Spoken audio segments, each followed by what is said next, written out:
All right, let's have some fun today. If you're here, you know my name is Spicy Paladin, and we're going to do a little commentated speed run of Ending A for Death's Gambit Afterlife.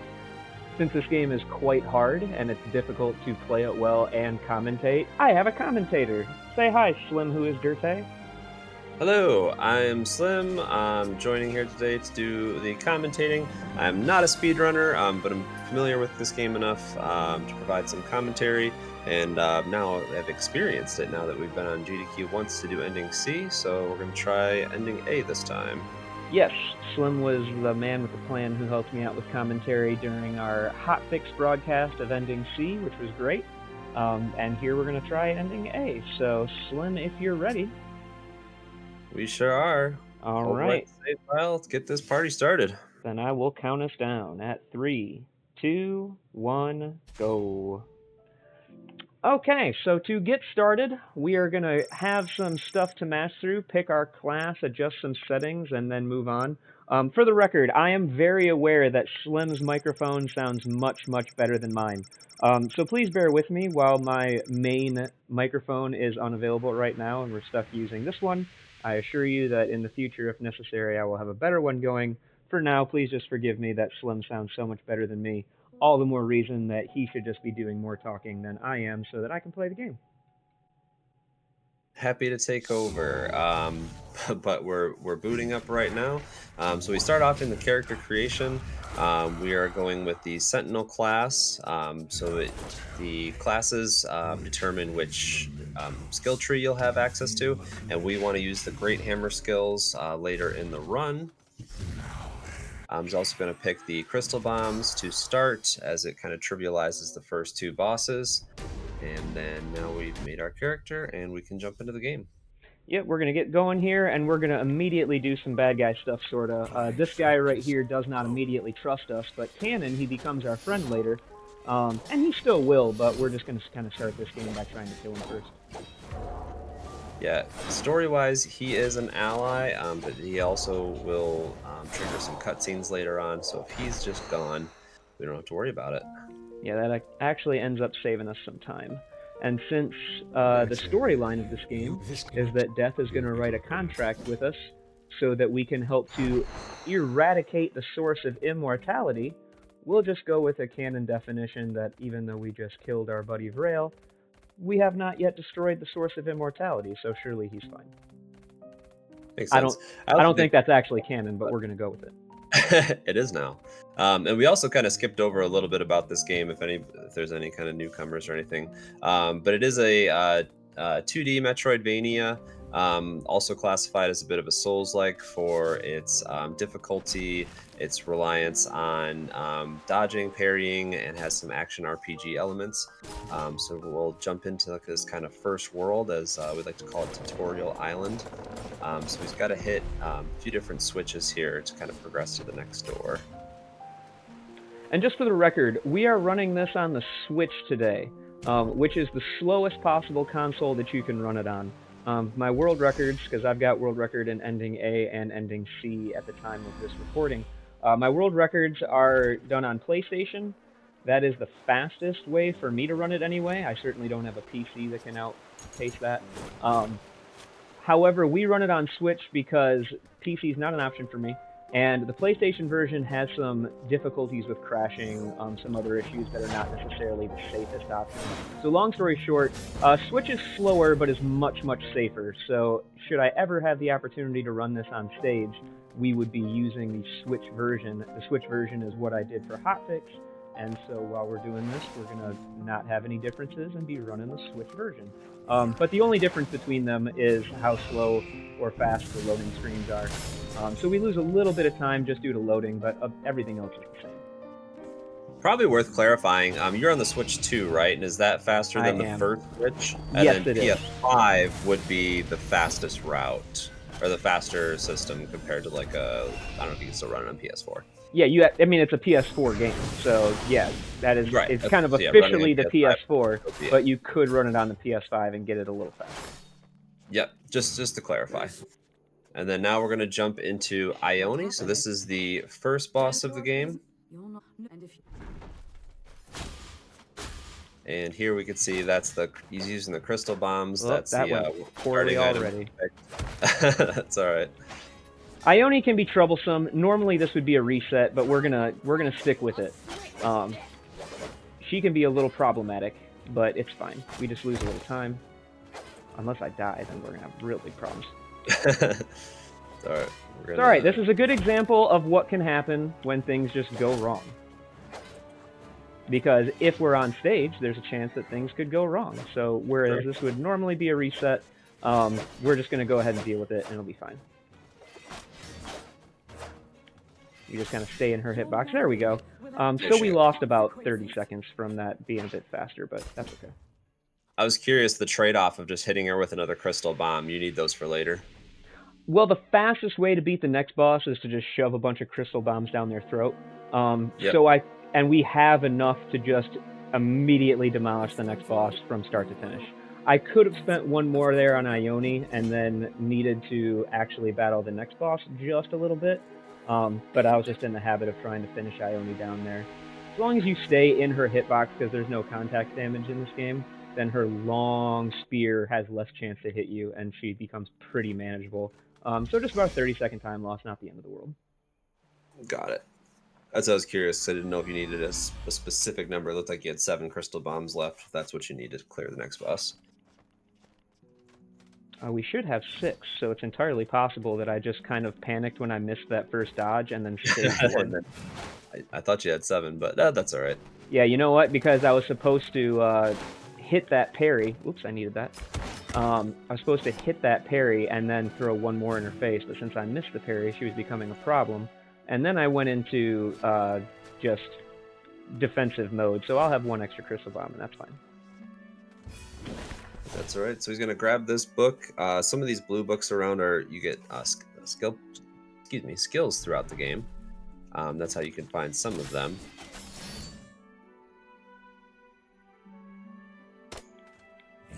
Yeah, we're not here to show off a perfect run. We're here just to show off, see, what did I just say about failing to show a perfect run? To introduce using skills, but we find it's just a little faster if you just do the parry and follow-up counter, and he's down. And that'll be our 3rd point to open the door. We're just going to say that I'm getting all my scuff out of the way in the very beginning, because we're a little scuffed so far, but like I said, we're here to show off a run. Doesn't necessarily have to be a perfect run. We will recover from whatever happens.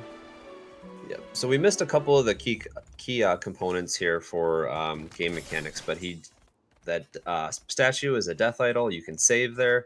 You can also pick up a crow feather item. It's a consumable item that will automatically teleport you to your last save file. So that's how he got across the map so quick there. You can also kind of manipulate like where you're jumping back and forth in the game depending on where you made your last save. So we'll see that many points throughout this run. But here's boss number 2. And there goes boss number 2. That was the Owl King. And like that is why we save Crystal Bomb. Very short work, of him.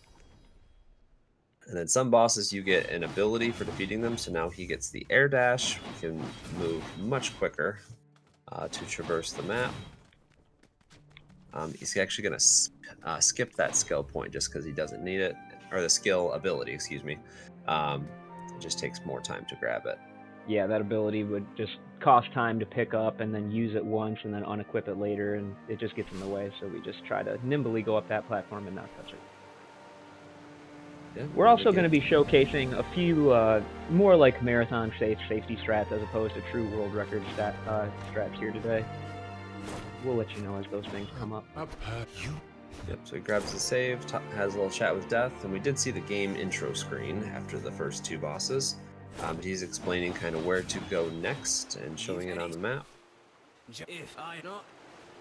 That guy's a jerk. Normally we would ignore him on world record runs, but for safety we're going to take care of him in a little bit. Yeah. That's right. So he goes out of his way to get this ability, the Bear Trap. So these are nice. You can kind of set them down ahead of time and then walk enemies and even bosses into them. They do a pretty decent amount of damage. But he's going to first use them to take out this innocent bystander. No, I didn't. She's fine. She just went home. The reason for that is she drops that Zealot's Cape +3, just adds a little bit more vitality to the stats. One thing we didn't touch on was the stats in this game. So certain weapons scale with certain stat points. So we use the Great Hammer, which scales with Vitality, and then that way, and that also boosts his total health pool. So he can just dump all of his stats into cranking up his Vitality, so he'll do more damage with his Great Hammer once he gets it. Or you just bought it, didn't you? Yeah, I just got the Great Hammer and have it equipped. Yep, and then so he's got the Great Hammer now, and then he'll also get more health as the game goes. It's kind of a nice double whammy effect. He goes out of his way to grab a plume. That's the primary healing item in this game. It is a consumable. It does refresh at a death save. You can also go into the menu and choose to pump them into your damage output. So you can choose to expend 1 plume to do an extra 5% damage. So I think he's got all of them in there right now. Are you up to an extra 30% damage right now? Just 15 or 25 because we got 5 plumes going. Yeah, and then you can kind of swap. So if you need to be safer later, you can put a bunch. You can take a couple out. So you could use those healing items if not, or you can just crank up your damage. And then he did go back to kill that other bystander. He's not so innocent. No, he is not. So he turns out to be a bit of an assassin, and if you leave him in your camp, he will actually start taking out some of the people in the camp, some of your friendly people there, including the shopkeep, which we might need to access later in the run. Hopefully not, but there is a part later where I absolutely need some crow feathers, and it's not difficult to mess up. So, and if I do mess it up and don't have any more crow feathers, then it's worth the run. So we make sure that we still have access to the shopkeep we would need to buy more in a worst case scenario. So we're on to Bulwark for the next boss. And yeah, we are using this Great Hammer the rest of the run.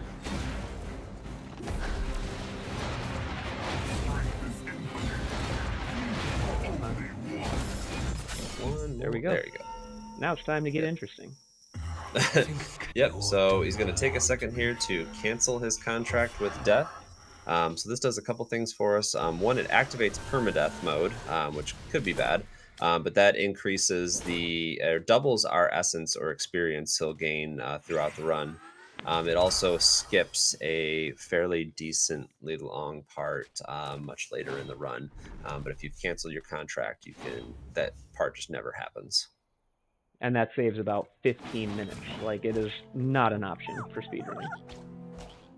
Yeah, watch out. These frogs are very deadly. Don't get hit by that. I've died there a few times just on a casual run. Oh yeah, those guys can get way in your way. Watch out for the sniper. Now then we're going to go out of our... big pain. Yep. We're going to go out of our way. There are these clones of Soren throughout the game. It's kind of a mirror match with different potential weapons you can get. We go out of our way here for a couple things. One, we want that Steel Great Hammer +2. Just does a little bit more damage than the standard Steel Great Hammer. And then we also get the Crushing Tide ability, which does a pretty good amount of damage. It can also stun enemies and some bosses. So a very handy ability to have for the run.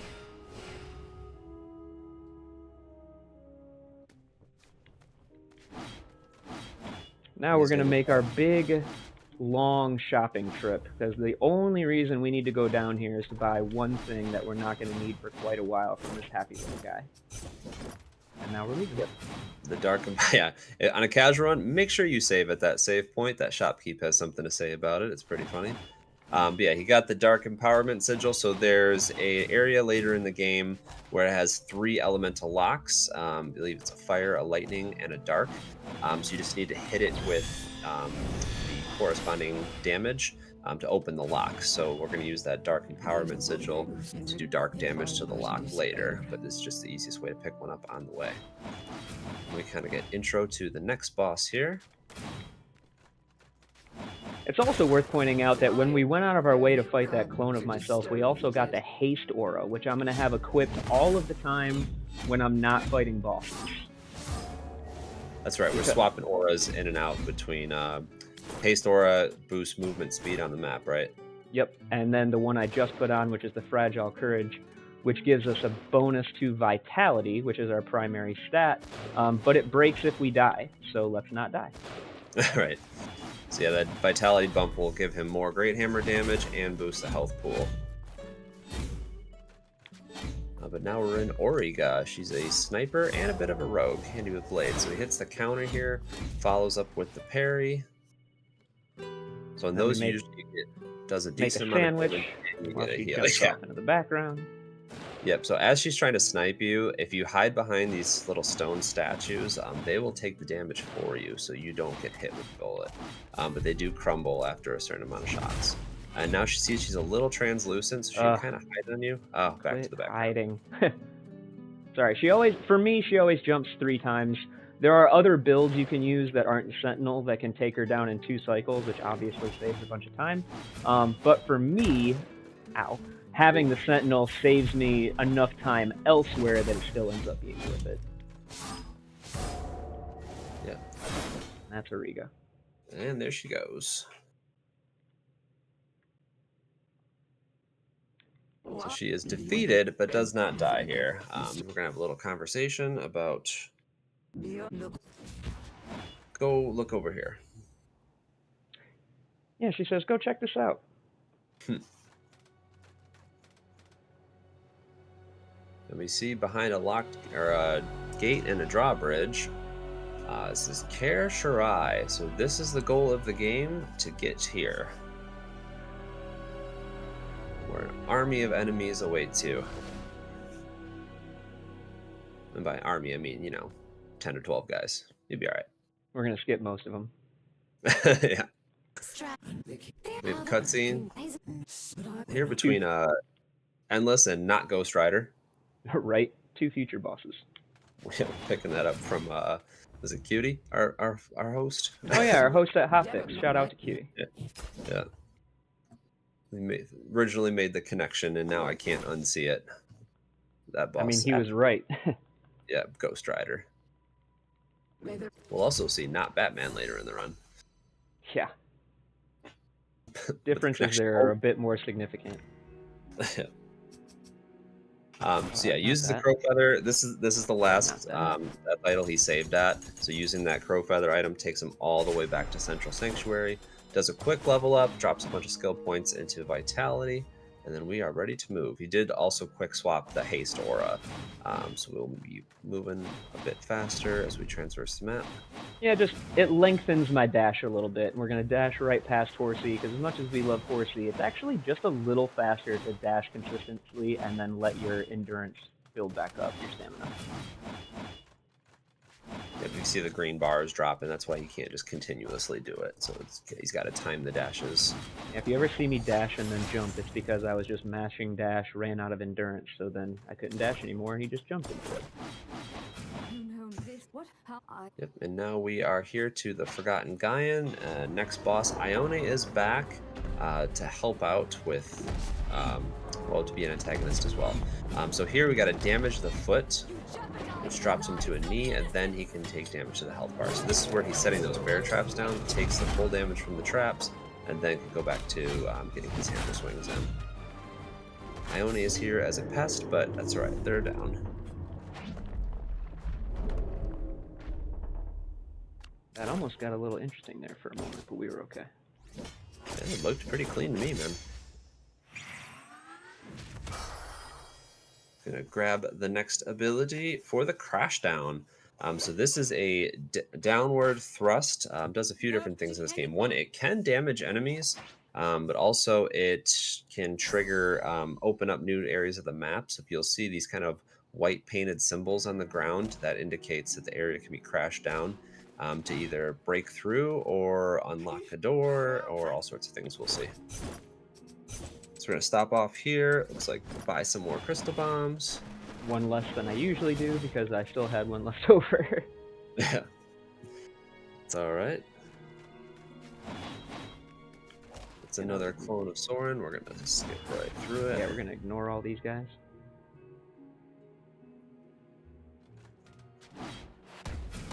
There's that symbol that indicates you can crash down through, so he's going to grab the fire bombs.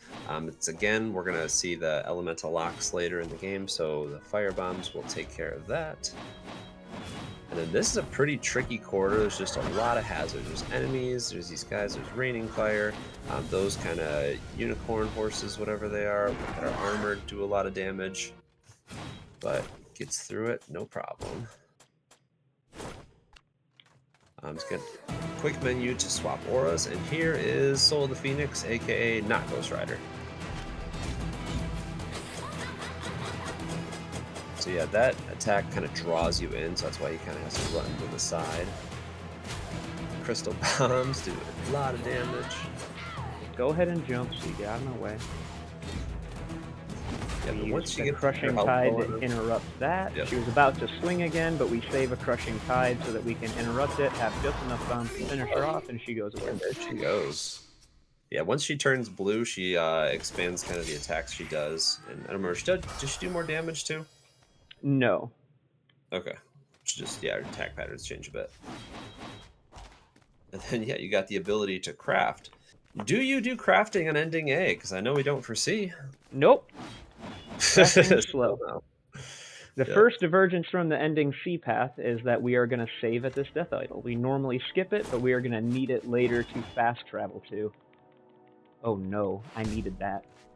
Whoops. We're going to lose some time while I go get those crystal bombs I just missed. All right, go back and get them. Da, da, da, da. Better to take the 20 seconds and win, right? Indeed. So yeah, go over. There we go. Three more crystal bombs. That's another area that can be crashed down. Does the perfect block, which follows up with a counter attack. And this introduces kind of a new mechanic, these little orbs, which will do some damage if you don't tag them up.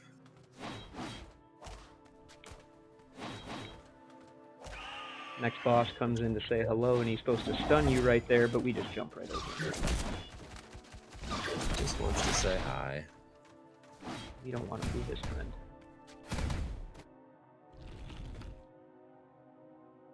So we got to go down, activate these platforms. They have these very Mega Man-like platforms that disappear and reappear. And we can just skip those by just jumping over. And moving right along. Yep, those little purple circles will do some damage if you walk into them, so he's just going to take his time and not get hit.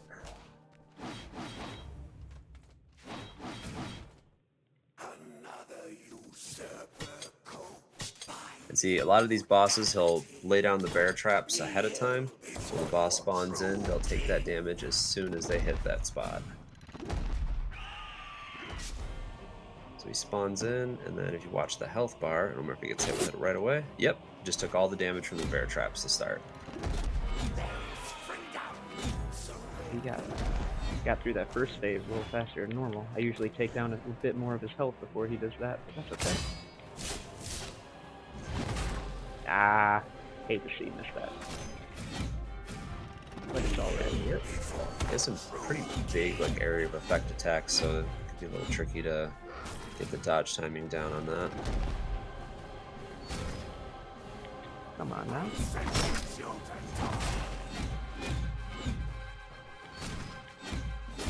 There we go. And there he goes. The second deviation from the ending C path is that we are going to save at the next death idol as well. And he just got the ability for infinite double jumps, so you tag up on these little flowers throughout the game. You get 10 seconds of infinite double jumps, which is essentially allows us to fly. Just for that little bit of time.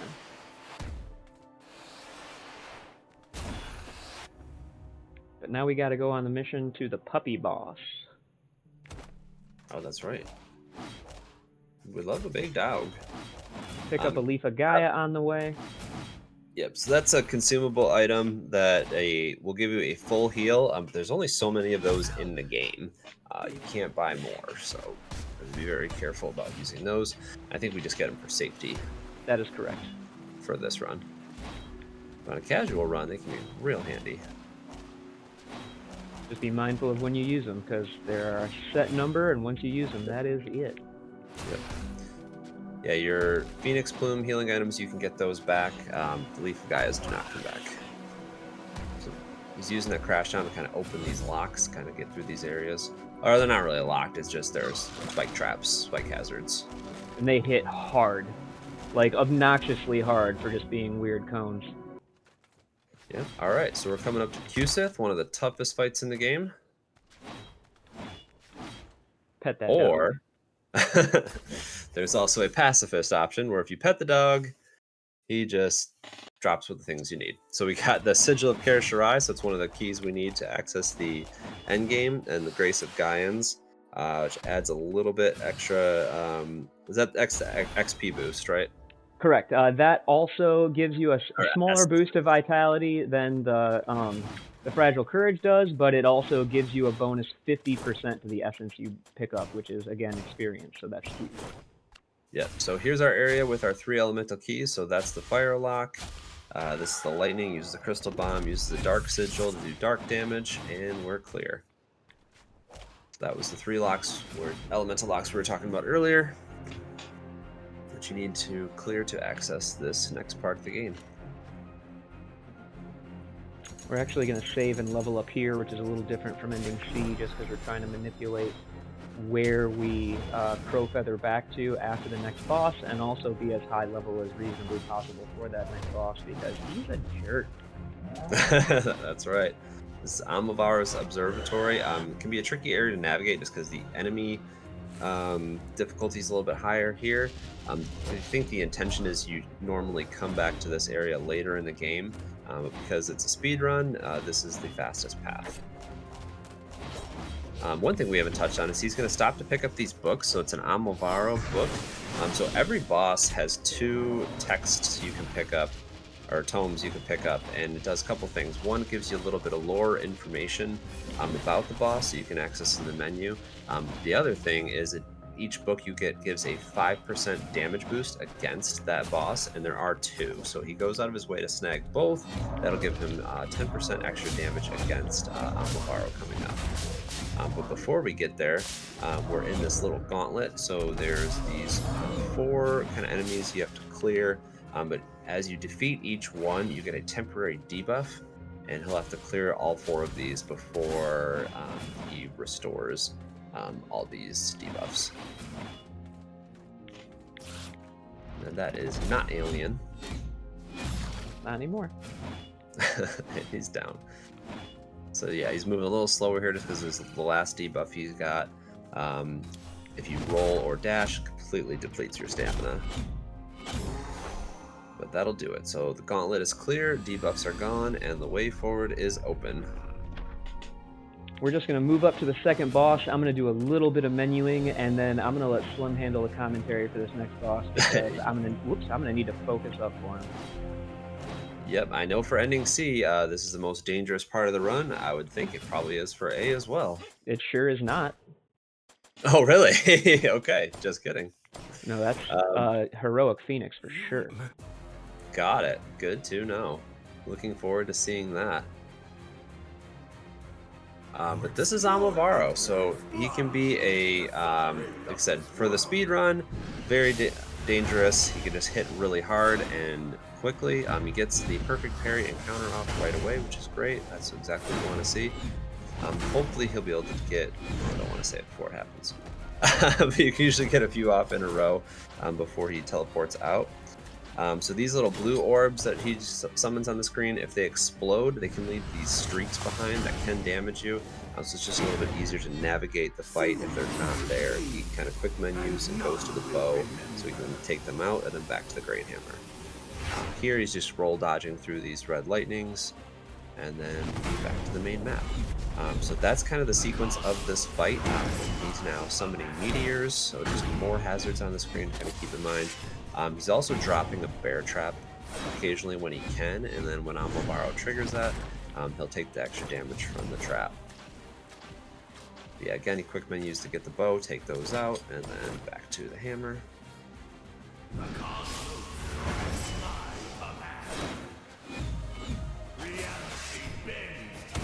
Way too early. There we go. So we're going for the perfect parry if we can, but once you get hit there, he switches just to perfect block just to make sure he doesn't take any more damage. So we've seen this attack before, but now he's kind of changing the direction just to make it a little more tricky. Looks like got a safety heal in there, which not a bad time to use it. This one can be... He hits super hard, so this is definitely one where I prefer to err on the side of caution. Yes. So he hits hard and he can attack quickly, so you can be taking a lot of damage here. Very bad. That's alright.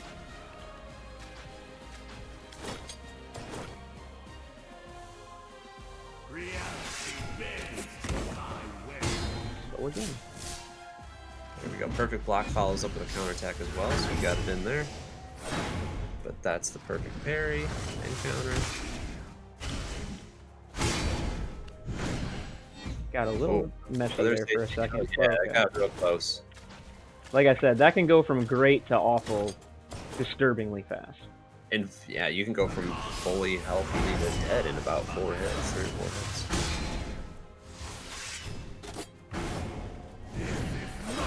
There we go. Oh, nicely done. And we Crow Feather out to skip the fade out and another conversation.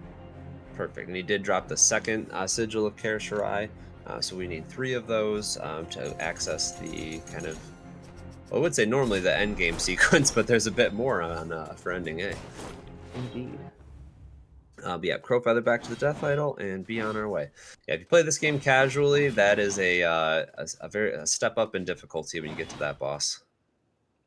And then here there's a little portal, so you can go right back to Central Sanctuary.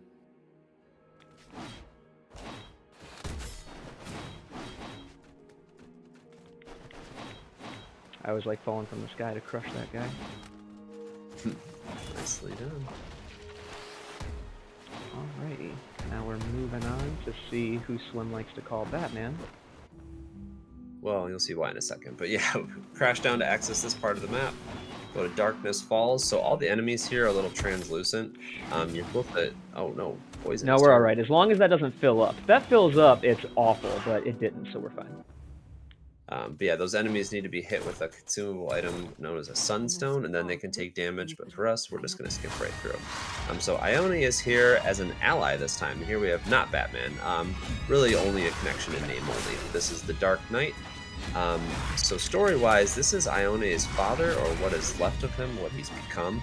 So she is here to help kind of put him to rest.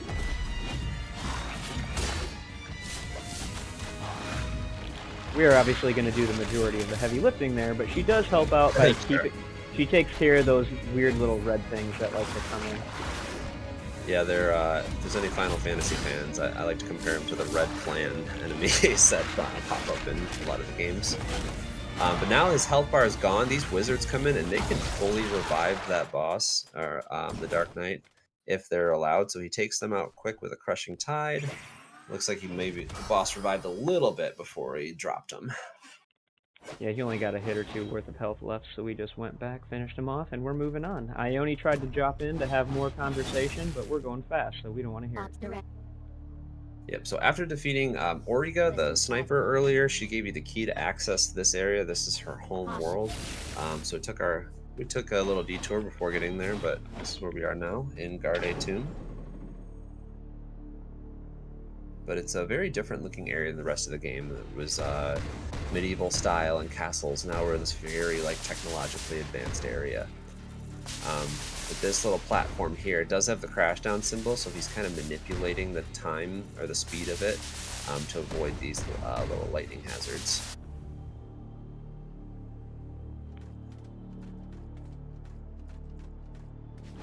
Need to cast dancing lights down here. I know, right? It's a little dark down here, but no big deal.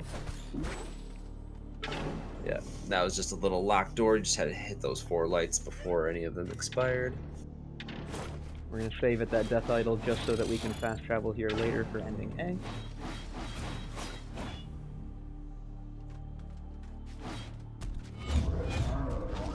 Then this is a locked door. Gotta take out this enemy. I'm just putting it together that, yeah, you have to activate the Death Idols in order to be able to fast travel later, right? Sure do, which is the whole reason why we hit some of those Death Idols. Yep.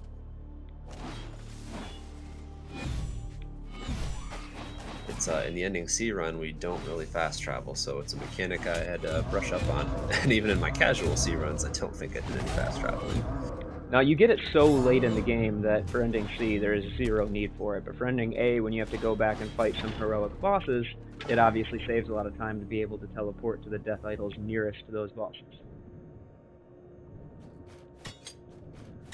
Yeah, so we're moving down this elevator. He's going to set down the bear traps just in case anything decides to drop in. Gee, I wonder what might. And while he's making his entrance, we're going to use that time to do some leveling up. Yep, so he's going to activate some abilities from the menu.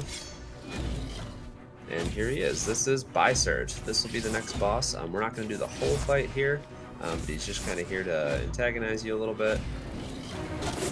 As soon as he drops down, he takes the trap damage, and that should do it. Kind of just takes a super scary looking part that's not scary at all, so you can just stand in the middle.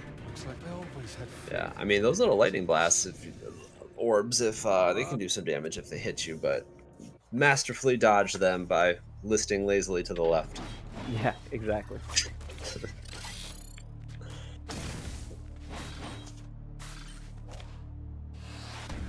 Bye, Surge. Yep. Was there to draw some power. Now we move to this part of the game. So notice he turned red. So in this area, there's a bit of a gimmick. It has to do with polarity and charging. So if you see in the top right, it's currently negative charged. I guess that's what's associated with the red. So if enemies are blue, they are positively charged. If you are the same charge, you will do half damage to each other. If you're opposite charge, you'll do double damage to each other. And you can flip that as needed by using the crash down ability.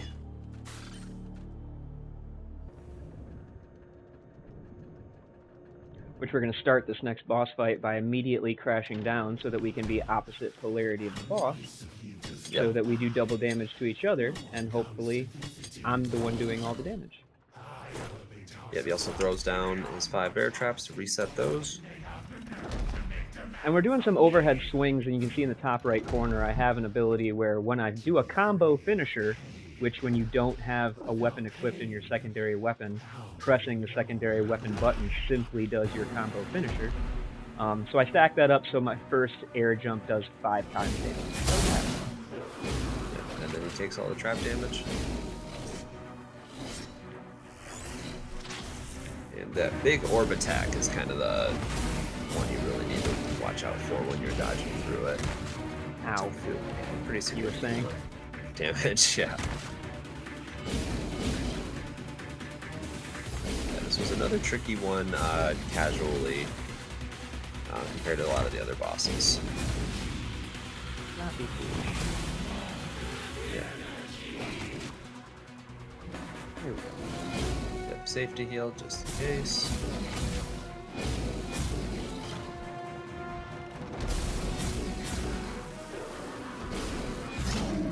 And there we go. And then Crow Feather out. It takes a while to explode.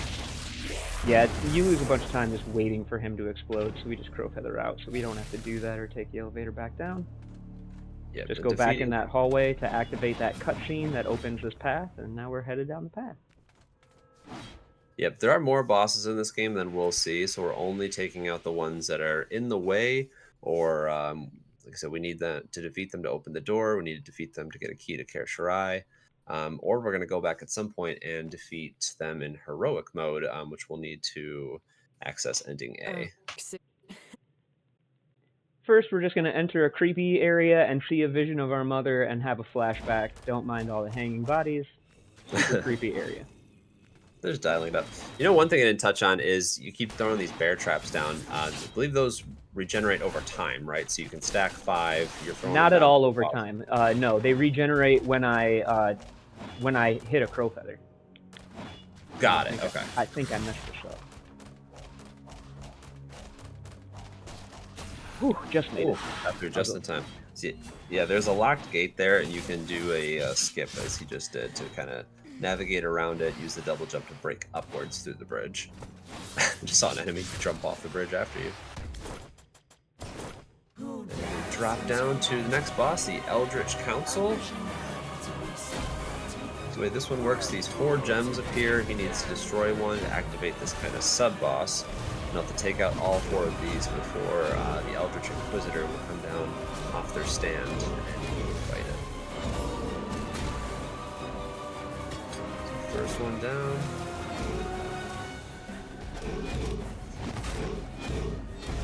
And it's not a particularly dangerous fight here. There's just a lot of hazards on the screen, so you have to kind of be mindful about all these things coming to hit you.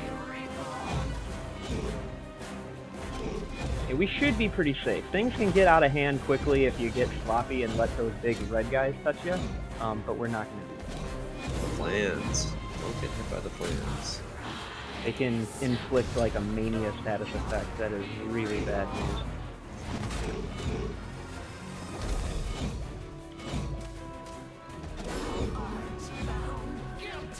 And then Eldritch Inquisitor comes down and now can take damage. So these little blue orbs that are slowly falling, it's kind of like a beach ball. You want to keep those in the air or bad things happen. So go out of its way to kind of pop it upwards.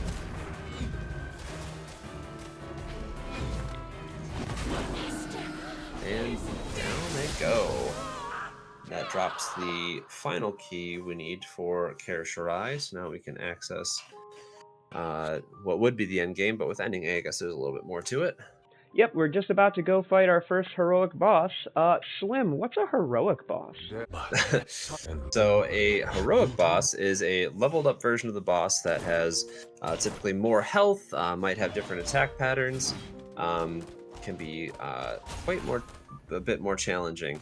But the way the endings work is you need to defeat 5 of them in order to be able to access ending A. So we are going to defeat 5. On a casual run, you probably just want to pick the 5 easiest. For here, I imagine we are going to do the 5 that are the quickest or least out of the way. I mean, they turn out to be the same 5 for me. Of course, when you're doing casual, you can do them whatever you want. But when I was doing casual, these are the same 5 I did. Oh, I go over to Tundra King for one of mine. Not me. He's too tanky. Yeah, at least that's how it worked for me. Actually, you know what? My first run, I had to do 6 because every time you die, you get more will stat, and you need to keep your will under a certain amount to be able to get ending A. It's a mechanic we're not going to have to worry about because we're going to die. As long as I don't die 100 times. Yeah, better not at all. I mentioned earlier that dashing is faster than riding the horse, but we actually need to jump off the horse here to reach the ladder towards the next boss.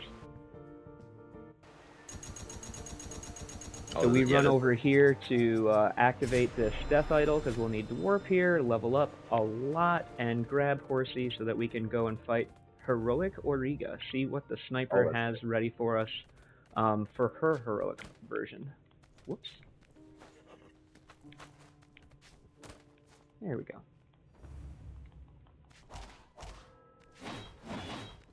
Pop back up to Alduin, and yeah, to access the heroic bosses, you just need to go where you fought him the first time, and then he'll do his quick menuing to get set, and if you talk to him, you can challenge them in heroic mode.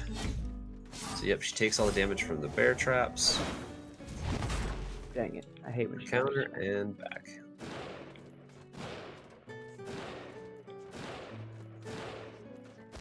She's shooting fast. Yeah, she has more shots and she's shooting faster.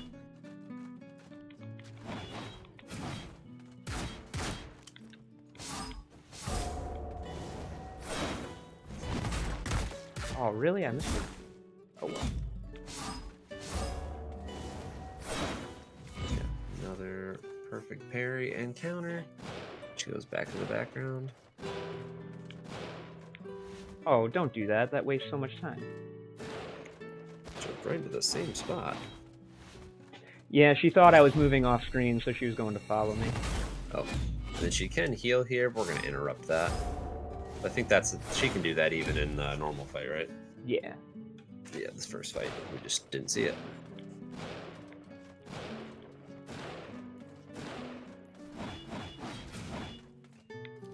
should force her to spawn on the right, hopefully not too far away. She's pretty far away. Yep, she is. Do not like it when she throws those bombs up. Boom. All right. First heroic fight down. Crow's Feather back to Fruipies, the restaurant of the game. I love this place.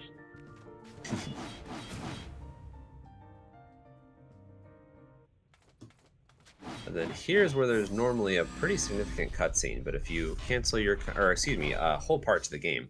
But if you cancel your contract with death, you skip all of it.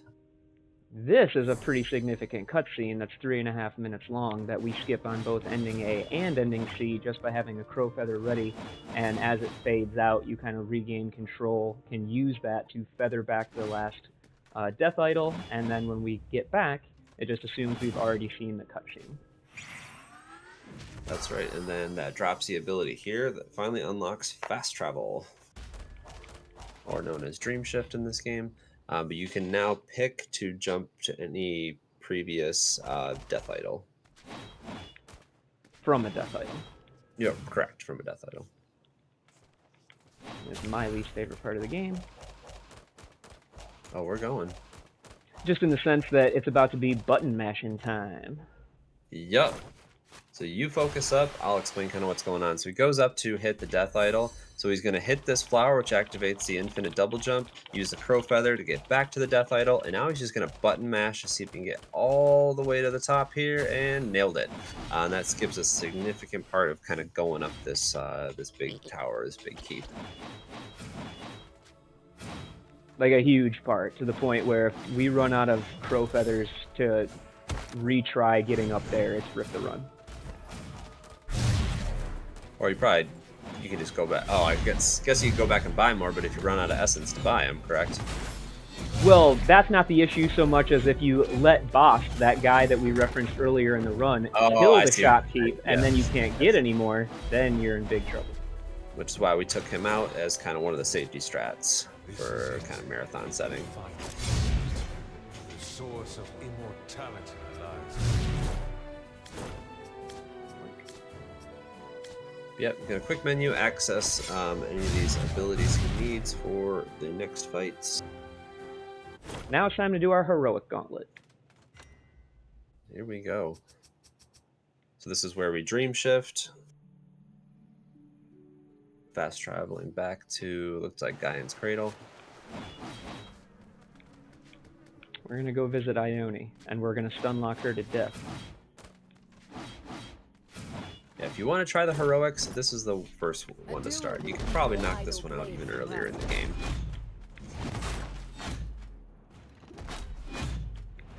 There are some additional benefits to doing the heroics. Like you get the extra talent point.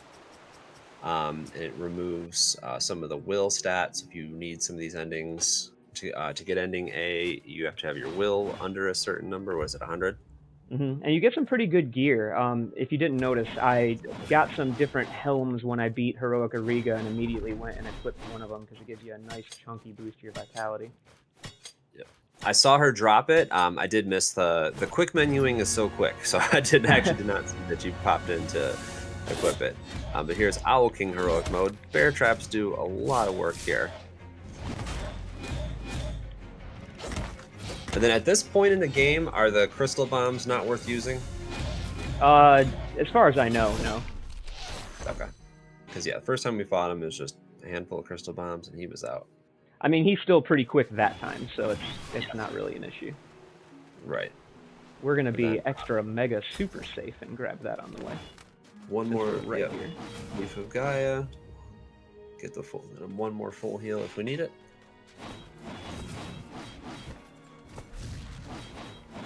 Unfortunate, there's not a closer death idol to Bulwark. It's alright, we would have skipped it the first time around. Yep. You want to set up the bear traps ahead of time? That's where he's going to spawn in. Or at least hit that part eventually. Oh, he's going to land right on it. And, yep. So, bear trap damage. There it is.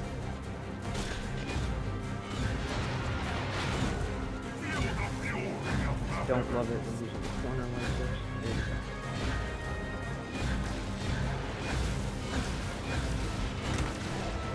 feel like that's more lightning bolts than the first time you fought him. Significantly.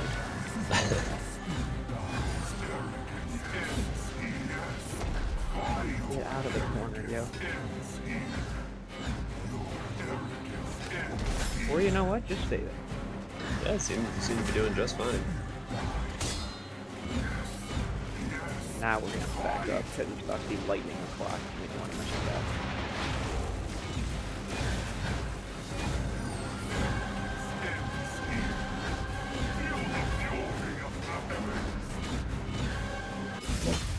And down he goes. Nicely done. Thank you. Now we're going to the most difficult fight in the run.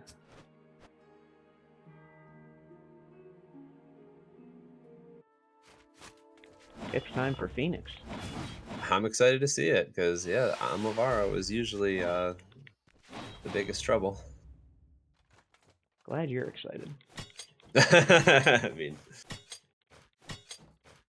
throw down those bear traps, and here we go.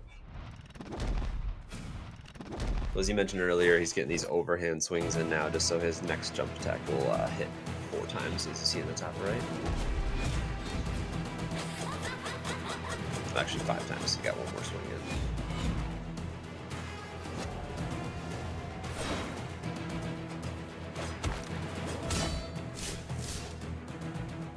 We got a perfect block followed by, or excuse me, perfect parry to start and then perfect block. There's another perfect parry. So far, so good.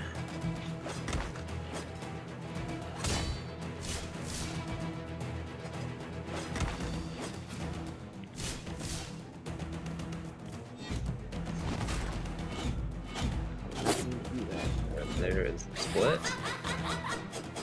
Ooh, that's a lot of fireballs. Firebolts.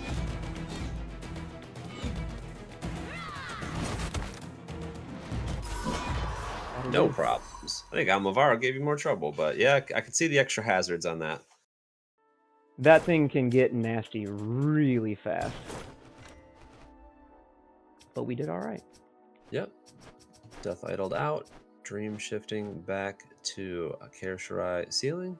Because that's 5 heroics, so now it's That's time 5. to go Yeah, towards the traditional end of the game. That's right. Yes, yeah, we're good. Yep, so this is endless. Yeah, if you don't do the 5 heroics, you can defeat the endless boss battle and get ending C, but if you do have the 5 heroics, that allows you to go forward to ending A. How many times have you died trying to reach me? Is all your pain worth it? You see that floating orb in the back is the source of immortality. So that's the one where Death tasked us to come here to destroy that earlier in the game. So that's been the goal. That is first form of Endless. So you get a full heal after that part. Also a little bit of a cutscene, and then we'll jump into the next sequence. Shoot. Yeah, I failed the block that would have normally avoided this slow laser section. That's on me. Yeah, it's alright. A few extra seconds.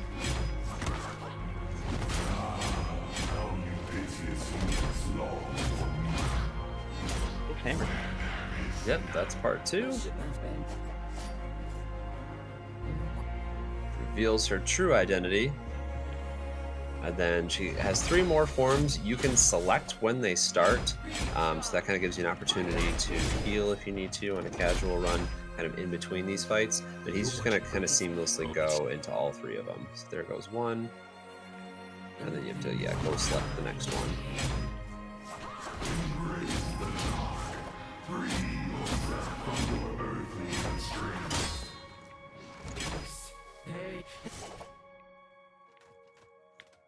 And go to start the last one. Super hammer time. Cool, no problems. And so this is where ending C would happen, but we've got quite a bit more to go.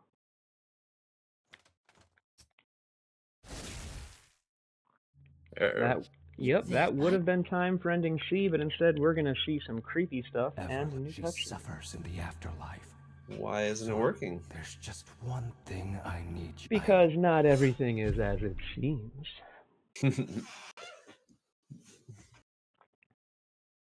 So we are going to wake up in the afterlife, in the realm of death himself. And he's going to be pretty surprised to see us. But first we're going to have a little vision there of our adopted brother. So, Oh, hey, buddy. Afterlife.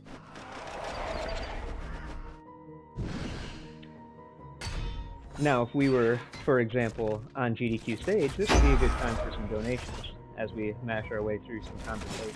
And as much as I love ending A, it introduces the true antagonist of the game. like a It introduces those heroic fights, which I you really can't enjoy. possibly hope to defeat It me in my includes a pretty awesome fourth wall break much later in the game. That's always really cool. Some incredible visuals, awesome music. It also has a lot of cutscenes, so we'll be mashing through some of those.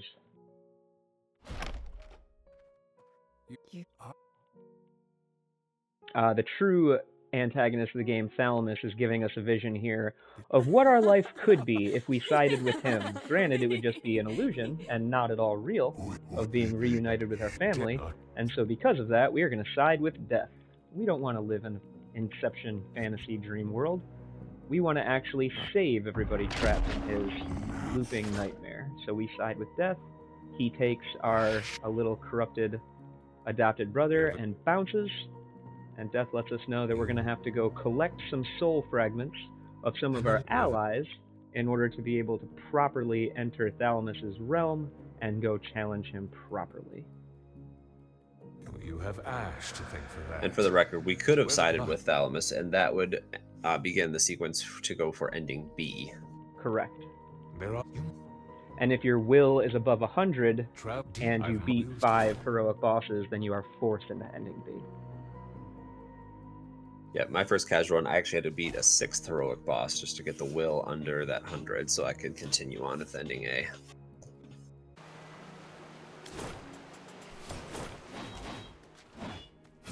So now it's time to enter a whole new area of the game.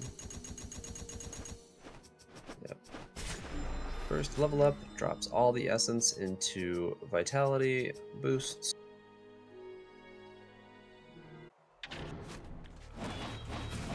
So back to some weird technology areas. Yeah, back to Guard A2. That's right, you did mention that we had to stop off at a death idol so we could return here later. Here we are. As promised.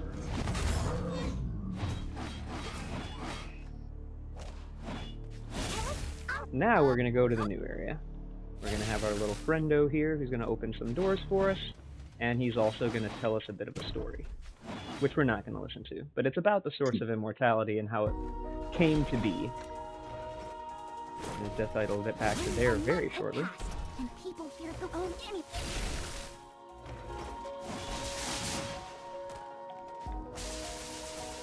So just some navigation of this area, mostly dashing through, somewhat timing our dashes so that they line up with that bolt of electricity I should have just avoided.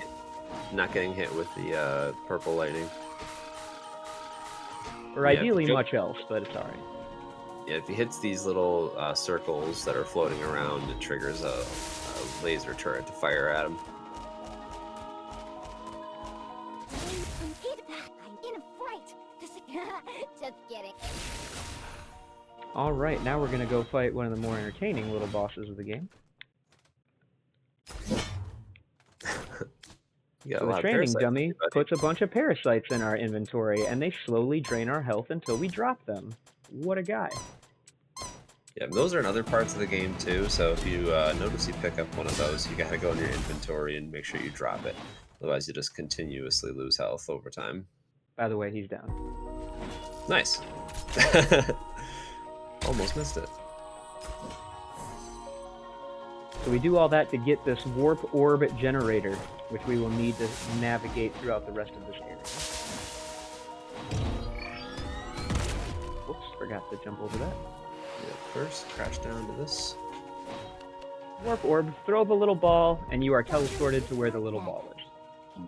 So good for getting through little tiny cracks.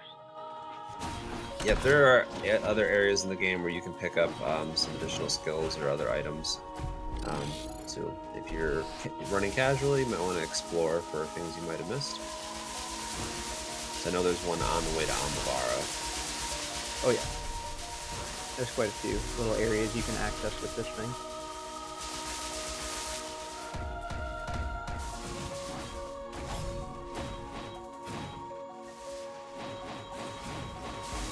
Real messy in there.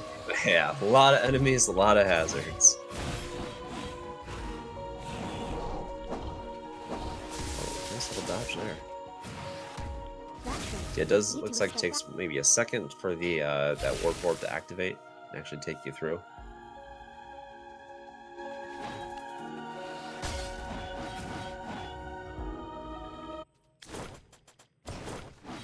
Now we're gonna have a little boss in this area who is not him.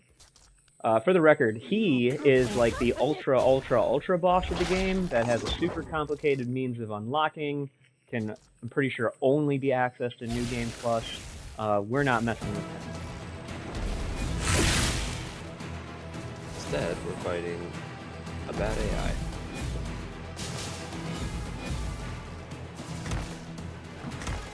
Okay. A lot of hazards on this one. Sometimes he doesn't stay stunned as long as we want him to, but that's okay.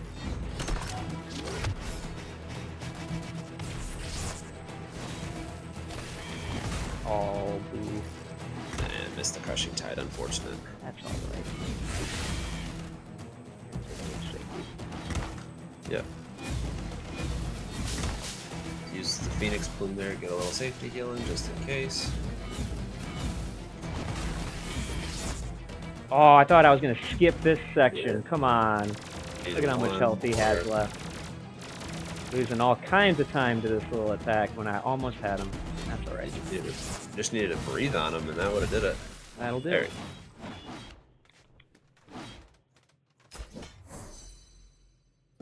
Got the Soul Shard. So now, as they say, would be a good time for donations because we are about to access 3 cutscenes in a row. So we are here to grab that soul shard that we just grabbed, and then go grab the soul shards from our 3 allies who have been killed. And of course that starts with Vrail and Ione. For some reason, Vrail's body is here, as if he died here and we didn't kill him in the very beginning of the game.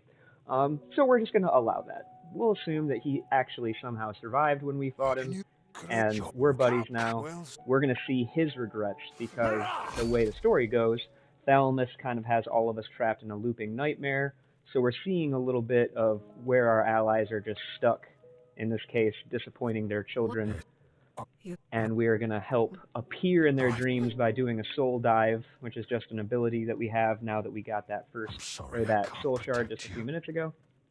So we can say, hey, this is a dream. You should wake up and join me. And we're very persuasive, so they're going to do that. So we got Vrail. Actually, it would be funny if you go back to the very beginning of the game, because that's where he dropped. That strategy would no longer be faster of killing him in the beginning if we had to go all the way back there. Now we're going to soul dive Ione. Thankfully, she is right next to him. Wait. And ironically, we're seeing about how she was kind of taken prisoner and attacked by Endless. And Endless is in fact our 3rd ally, because we realized during a cutscene that we skipped through during Endless's boss fight that Endless's true identity is actually someone who is totally an ally. She had her reasons. And we'll just leave it at that. So now one of the most important things that we do in this game is we're going to go soul dive Endless, and we're going to make sure not to fight her heroic form. Oh, that's right. Because we have permadeath on, and that would probably be Rip the Run. Don't heroic meet rematch. Yeah, soul so dive. you Success. could do the... Yep, she was a boss, so you could do the heroic rematch, but you don't want to do that for the run. You want to select the soul dive from that menu. Pack your thing. Which is interesting because you could do the heroic fight for Ione again, but you'd have to go back to where you first fought her. Correct. So now we're seeing all of her regrets as she is stuck in her looming nightmare I've not. about how she attacked some guards for a very good reason and then was sentenced to spend 3 years on the front line of a war where she was not expected to survive. And of course, our adopted brother, at his young age, can't understand much beyond that it felt like a betrayal from her, which is unfortunate. And she blames herself. And our little ghosties are going to make it worse, but then we're going to show up because we can dive into her dream now. And again, convince her that this is all a dream. We can make things right. You should come with me and we'll do that. So now that we have everybody's soul, we are now teleported to Thalamus's nightmare that at this point is collapsing because we've been causing some problems for him and pulling people out of it. So it's time for things to get freaky. He's handsome. Yeah. In a Halloween nightmare sort of way. Yeah. Hey, remember when we established that connection in the very beginning part of the game? Why would it be saying error right here? It's almost as if we, the player, are connecting something in order to be able to help Soren and play the game. Pretty neat little fourth wall break that they'll get into more later. In the meantime, we're going to play a little bit of memory, because Thalamus is going to literally try to rip the memories from our mind, and we, the player, are going to help guide him to restoring his memories, which also kind of conveniently heals you a little bit.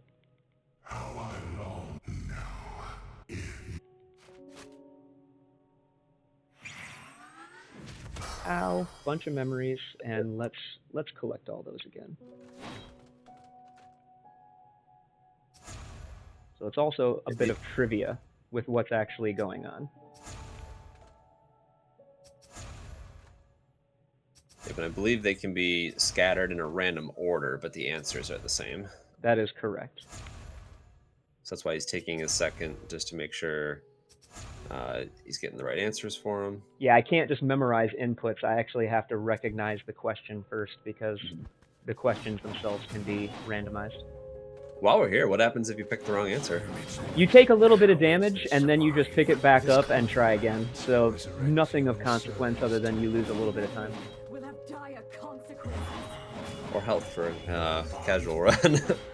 Yeah, but then once you try again and select the correct answer, it heals you again. So it's really a non-issue. Okay. Yeah.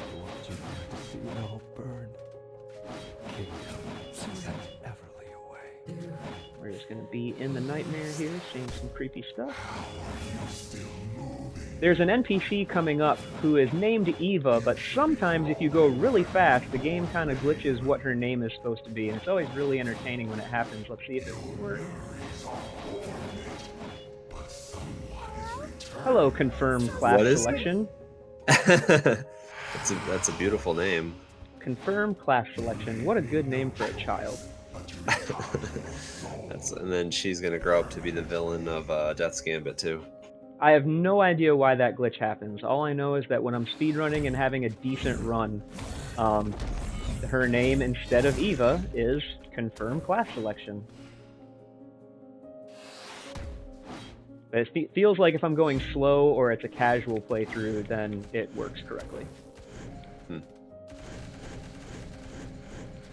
So you just gotta tag up all these circles in order to avoid the damage. Picking up all the little soul shards on our way. More hazards. And now it's time for a bit of a refight. We're back to Wraith King for a bit of a rematch. Ow.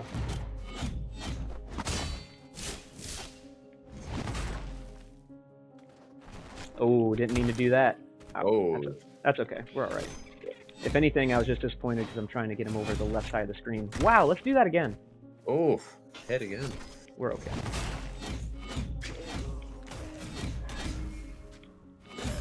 Interesting, he doesn't have the like the boss text show up or his big health bar for that. Neither will the next ones. Yep. But he also grabbed Thalamus's tome, so we'll get the lore and be able to do a little extra damage against him. Yeah, it's worth it to go a little out of your way, a few seconds out of your way to get Thalamus's tome there, only because in the Thalamus battle, if it takes too long, he goes into a sequence that just loses like a minute. It takes forever. You just have to dodge a wave of attacks and wait for it to be over before he comes back on. So we absolutely want to defeat him before that happens. So any extra % damage that'll help us get him down before that happens is worth it.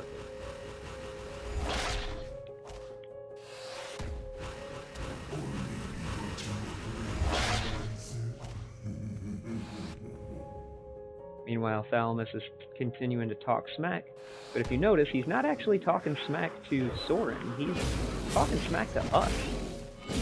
Oh, I missed this one. The player and audience.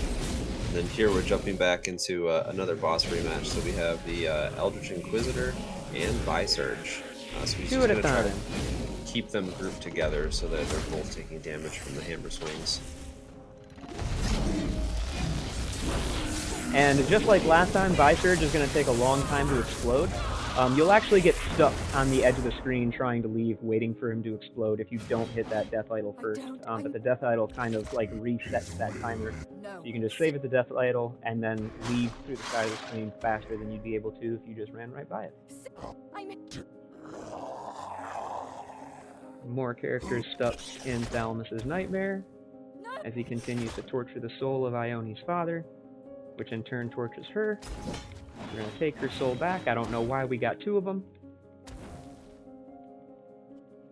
And there's our girl confirmed class selection. And now we're going to do the Lost Woods section. Yeah. We're going to have to follow Mom's voice through the 4 cardinal directions through this area. Fortunately, they are just always the same direction, so we're just going to go up, right, down, right, and it'll be fun. And if there's a donation incentive to pick your character name, or like it'd be really funny to have confirmed class selection as like Right. your tag for this. Unfortunately, you cannot change your character's name in this game. Too Well, many I meant- characters. So this is What do you mean? For your like on your gamer profile, because Gotcha. is about to speak to you directly.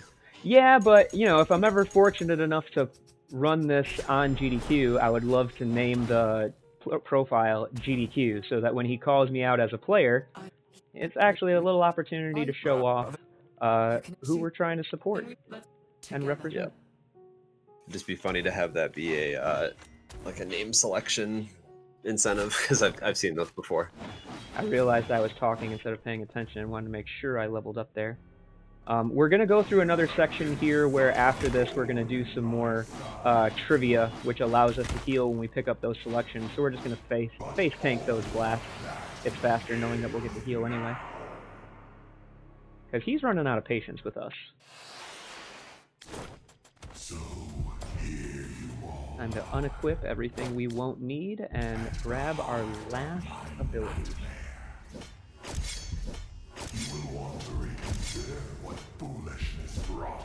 See, some elemental defense is activated. He's just going to talk some smack. And this is the part where he kind of calls us out as the player. They've been referring to us as the observer throughout the whole game, and this is the first point that it becomes painfully clear that they've been referring to us when they've been talking about the observer. So yeah, my Switch profile's name is Matt, and if we were running this, that would say GDQ. It'd be a neat little nod there. So now he's going to literally threaten us, the player, in addition to the character. I can tell you've been guiding Soren, And then we're going to beat him up. but your charade ends here.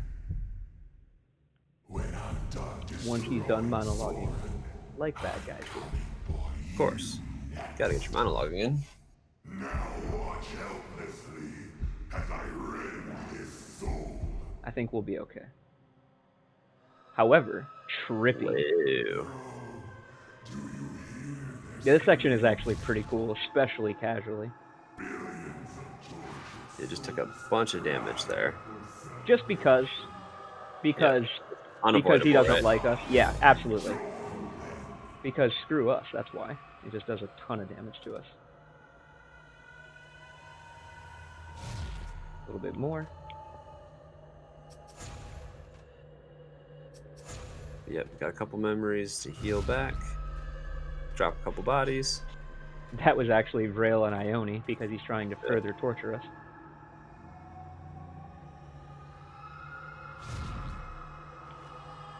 Oof. Big damage there, but is able to heal when collecting the memories.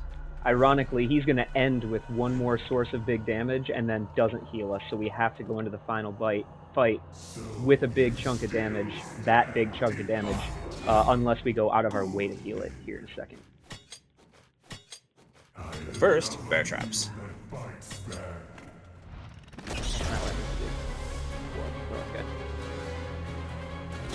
And now we're going to the Avatar of Thalamus. Yep, Endless is here to help the fight a bit.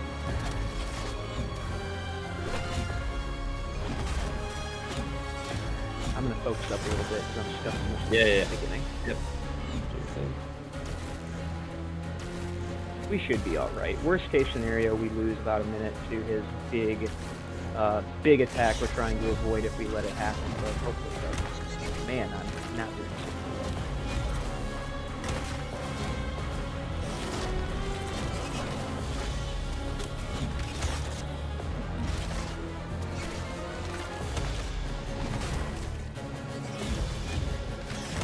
What we really want to do is get some perfect blocks, because that will reduce the timer on this crushing tide, so we can do that as much as possible. Because now that we can hit it a bunch of times in a row, it's time to go ham. But when those two bodies show up, it usually means we're about to do a big attack. So we're going to see.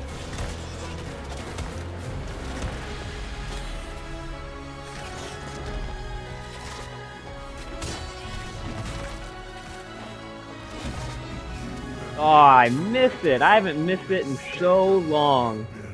Man, it's been a long time since I've allowed this phase to happen. Oh, well. Well, at least you get to see it. Yeah, we're going to show off this section. We're going to call it that. Man, we got him close. But we just got to wait for his big, nasty orbs to show up and then come back out and attack us as these weird creatures. We're just going to dismiss them.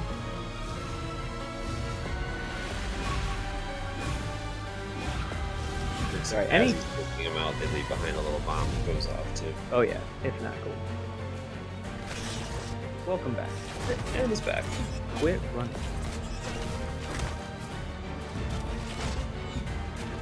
So you could have avoided that section if you would have took out the health bar before. There we go. There he goes. So now we're going to have another kind of longish cutscene, because of course he can't just have one phase. He's going to gather us all together and try to further torture us a bit, because after all, we are in his realm. So those souls we've collected and saved thus far are going to protect us for a while, but how long can we keep this up? I think it's time for a hero. And you know who that hero might be? That hero I have an idea. It might be the infamous, the famous, and the amazing confirmed class selection. It's actually so much better when her real name doesn't load it. She's going to show up and tell us about how once we saved her, she was able to find her parents, and they found some people, and they found some people, and they found some people. So now there's enough people awakening from Thalamus's nightmare that they all decided to come back to help. And so now we're going to fight a second form in which we are actually invincible. This part is a little bit of a victory lap. Full heal. Let's go. So we can't die here, but we can still take entirely too long to beat him. So we're still going to try to get some perfect blocks and time our attacks in such a way that they go offsetting with his attacks, so he doesn't interrupt us, and still get him down as quickly as we can. So we are safe. It is simply initiative time. We see allies joining the fight too. Oh, yeah. We see Ione dropping it too. We're all going big on. Yeah, there's Rail. Rail's just kind of standing around. Yeah, what are you doing, Grail? There it is. You still mad that I killed you? That was like an hour and 15 minutes ago.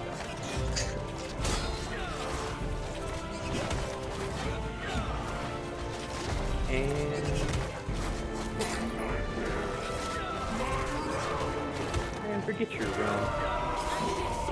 There. Alright. So now this part is important. So since we've been in Thalamus's realm, and Thalamus has been messing with us, the player, he is going to give us the option to go into New Game Plus now. If you select this, it takes you into New Game Plus, and your ending A for the original new game is lost.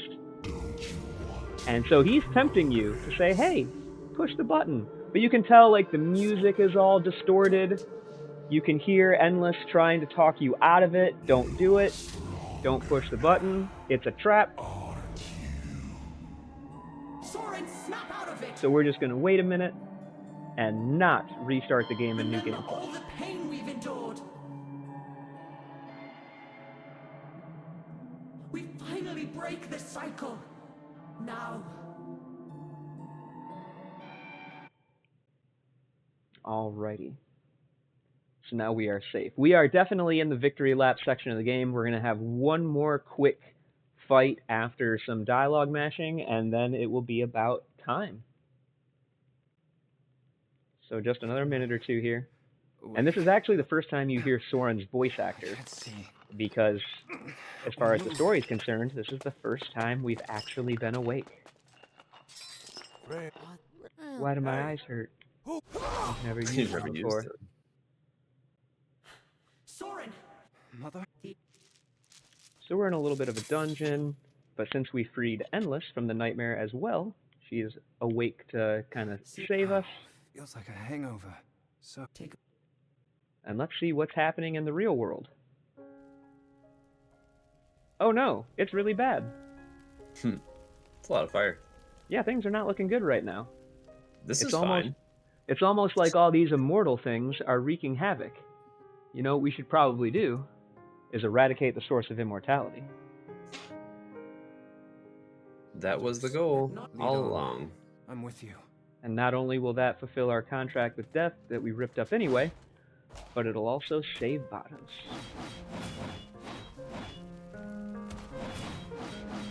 Surprise. Thalamus has a little bit more to say, but this time all of our allies are here. We're going to have one sort of quick victory lap, and then it will be time. I'm actually not sure if you can die here, because it's pretty safe, and I've never felt like testing it, because our last save was quite a while ago. I think I have died here. Have you? You don't go back very far, but Oh, that's good. there's We're still, not- I think there's still a death idol to the left, or We're not going to do that because you don't even have to get them all the way down. You just, there we go. So now we're just going to have a bit of a cutscene of him fighting with everybody. We're going to realize Endless is going ham on him, and it's just not really working. And this looks bad. But if there's a big bomb there, and simply hitting him doesn't do it, maybe we should throw the source of immortality into it. You know, the one of us who can teleport all over the place like that. So time is going to be at the last input of the conversation about to happen, when she says, "Forgive me, my love."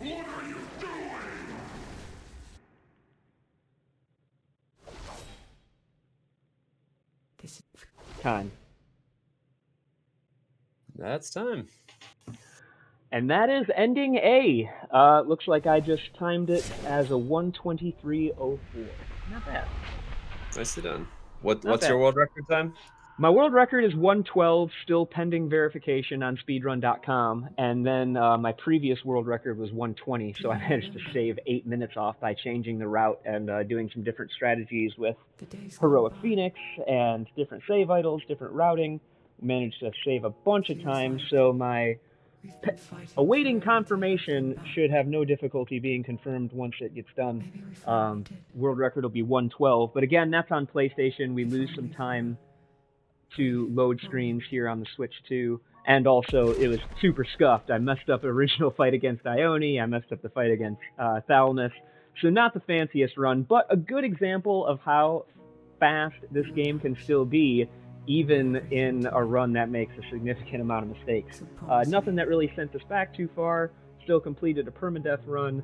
And for the record, even if we had died, there is the opportunity to kind of menu back to the Switch's main menu, force close the game before it erases your save file, because that's what happens when you die on a permadeath run, and then just reopen the game and continue from your last save point. So you only lose about a minute and a half of reloading time in the event of a death. But of course, that would invalidate a run on a world record attempt or something like that. But in a marathon setting, you can do that without too much What will difficulty. you do now that you But that is the end of the game. So thank you very much, Slim Who Is Dirte, for being my commentator again. I appreciate it very, very much. Yeah, thanks for having me. Happy to do it. Hopefully we'll get to do it on a bigger stage soon. I would love to. In the meantime, thanks for joining me this afternoon. I'm going to kill the run here, or kill the stream and recording here. So thank you for watching. Appreciate it very much. And I hope all of you who are watching this try this game, because it's amazing. Many of you probably picked it up when it was free on Epic about a year and a half ago, and it might just be sitting on your backlog. So if that's the case, go ahead and play it. If you haven't picked it up and are a fan of Metroidvanias, I highly, highly, highly recommend it. It's an incredible Metroidvania with regard to strategy, boss fights, music, voice acting. It's top tier. Couldn't recommend it enough. It's not that expensive. Go play it. It's great. In the meantime, thanks for watching. I'm Spicy Paladin. Have a great day. carry Evelyn's light